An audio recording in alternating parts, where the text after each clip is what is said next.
La ville la plus mortelle en Europe en cas de pic de chaleur, c'est Paris.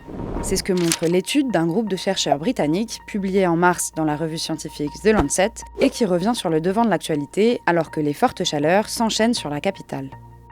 Les scientifiques ont étudié 854 villes de plus de 50 000 habitants en Europe pour analyser l'impact des températures sur la santé. Et c'est la capitale française qui présente la plus forte mortalité liée à la chaleur. Pour arriver à cette conclusion, ils ont analysé la surmortalité liée aux canicules pendant 20 ans, entre le 1er janvier 2000 et le 31 décembre 2019. La canicule de 2003, véritable désastre sanitaire qui avait coûté la vie à plus de 14 000 personnes en France, dont près de 5 000 en région parisienne, a donc été comptabilisée. Derrière Paris, la deuxième ville la plus mortelle en raison de la chaleur est Amsterdam. L'Europe de l'Ouest, dans son ensemble, se réchauffe d'ailleurs 3 à 4 fois plus vite que le reste du monde. Mais alors pourquoi les villes du sud de l'Europe, qui enregistrent des températures plus élevées, ne sont-elles pas en tête du classement ? C'est par exemple en Sicile, à Syracuse, que la plus forte température jamais relevée en Europe a été enregistrée en août 2021. With a high of 48.8 degrees Celsius. Pourtant, c'est bien à Paris que le risque de mourir de chaud est le plus grand. Et c'est dû au phénomène des îlots de chaleur urbains, des dômes d'air chaud observés dans les grandes villes en raison de plusieurs facteurs cumulés.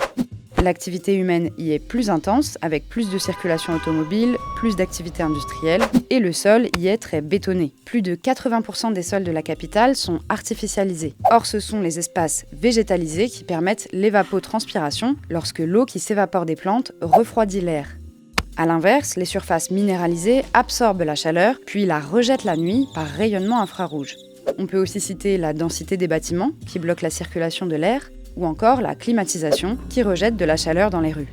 Bref, plus une ville est dense et bétonnée, plus l'îlot de chaleur urbain est intense, et moins la température redescend la nuit. La conséquence, c'est qu'il y a parfois de très gros écarts de température entre la capitale et sa périphérie. Le 15 juin, par exemple, la température minimale enregistrée intramuros était de 20,9 degrés, alors qu'elle était de 9,5 degrés à Fontainebleau, à seulement une soixantaine de kilomètres de là. Un écart de plus de 10 degrés qu'on doit d'une part à l'îlot de chaleur urbain et d'autre part à l'effet rafraîchissant de la forêt. Une mission d'information et d'évaluation intitulée Paris 50 degrés, préparer la ville aux méga canicules a rendu ses conclusions en avril. Les préconisations sont claires. Il faut végétaliser et débitumer la ville. Mais certains grands projets de construction neuve vont à l'encontre de ces préconisations. C'est le cas par exemple de la tour Triangle en cours de construction près de la porte de Versailles. Elle fait l'objet d'une bataille politique, comme l'écrit le journal belge Le Soir. Certains élus Europe Écologie Les Verts ont critiqué un projet anti-écologique au possible, révoltant, tandis que l'adjoint PS à l'urbanisme de la mairie de Paris, Emmanuel Grégoire, salue une excellente nouvelle pour l'attractivité de Paris et de notre pays. Entre 2020 et 2026, la mairie de Paris prévoit de réduire les voies dédiées aux voitures et de planter 170 000 arbres dans la capitale, rappelle The Guardian. Mais ce n'est pas toujours simple. Ces projets rencontrent parfois des protestations houleuses, notamment de la part des associations d'automobilistes. Pour Alexandre Florentin, chargé de la mission Paris 50 degrés, adapter la ville lumière au changement climatique nécessite des transformations majeures. Il faudrait même, selon lui, une deuxième révolution haussmannienne.